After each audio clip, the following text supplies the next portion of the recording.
వారి మరణ వార్త విని బెల్గాం నుంచి ఉటావుటిన మేము ఢిల్లీకి బయలుదేరి వారి కుటుంబాన్ని కలిసిన, వారి సతీమణిని కలిసి నన్ను నేను పరిచయం చేసుకున్నా. ఎందుకంటే వారికి నివాళులు అర్పించి వారి సతీమణి గారికి ప్రగాఢ సానుభూతి తెలపాలన్న ఆలోచనతో వారి సతీమణిని కలిసి నేను రేవంత్ రెడ్డిని తెలంగాణ రాష్ట్ర ముఖ్యమంత్రిని నమస్కారం పెడితే కూర్చో అని చెప్పి తెలంగాణ రాష్ట్రం వారు చాలా ప్రత్యేకమైన పరిస్థితుల్లో ఆ రాష్ట్రాన్ని మీకు ఇవ్వడం జరిగింది. మన్మోహన్ సింగ్ గారికి తెలంగాణ రాష్ట్రం అంటే ప్రత్యేకమైన అభిమానం ఉంది. ఆ రాష్ట్రాన్ని మీరు కష్టపడి అభివృద్ధి పదం వైపు నడిపించండి, మన్మోహన్ సింగ్ గారి ఆశీస్సులు మీకు ఉంటాయి అని చెప్పి వారి సతీమణి చెప్పినప్పుడు స్పష్టంగా కుటుంబం మొత్తం తెలంగాణ ప్రజలకు అండగా నిలబడుతుందని నాకు అనిపించింది అధ్యక్ష.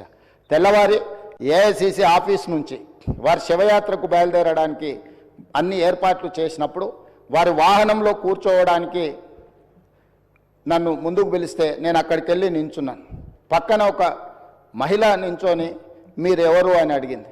నేను వారిని ఎవరో సహజంగా అక్కడికి వచ్చిన వారికి నివాళులు అర్పించడానికి వచ్చిన వాళ్ళు ఎవరో అనుకొని చాలా క్యాజువల్గా మాట్లాడాను అధ్యక్ష.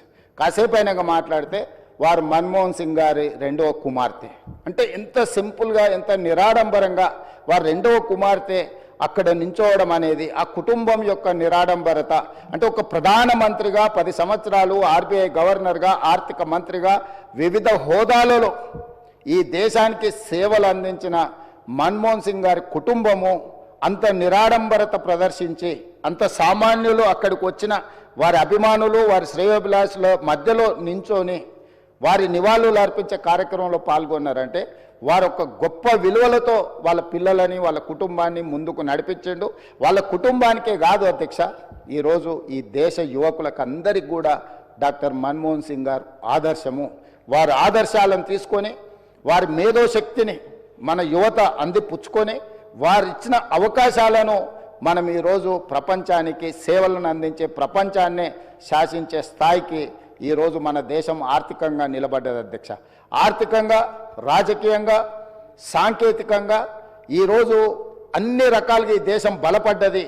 ఈ దేశం ప్రపంచంతో పోటీ పడుతున్నదంటే డాక్టర్ మన్మోహన్ సింగ్ గారి సేవలు ఎన్నో ఈ దేశానికి ఉపయోగపడ్డాయి అధ్యక్ష.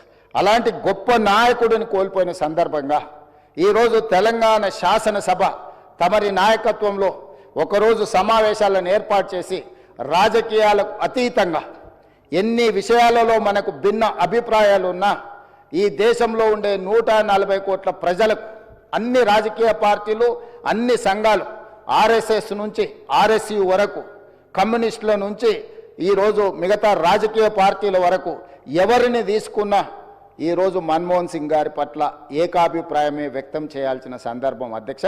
అందుకే మీ అందరి తరఫున సభలో అందరి సభ్యుల సంపూర్ణ సహకారంతో డాక్టర్ మన్మోహన్ సింగ్ గారికి భారతరత్న ఇచ్చి వారి గౌరవాన్ని ఏ పదవులైనా ఏ హోదాలైనా వాటికే వన్నె తీసుకొచ్చిన మన్మోహన్ సింగ్ గారు. అందుకే ఈరోజు వారికి భారతరత్న ఇవ్వాలని తమరి ముందు ఈ సభలో సభ్యులందరి ఆమోదం కోరుతూ ఈ తీర్మానాన్ని ప్రవేశపెట్టిన.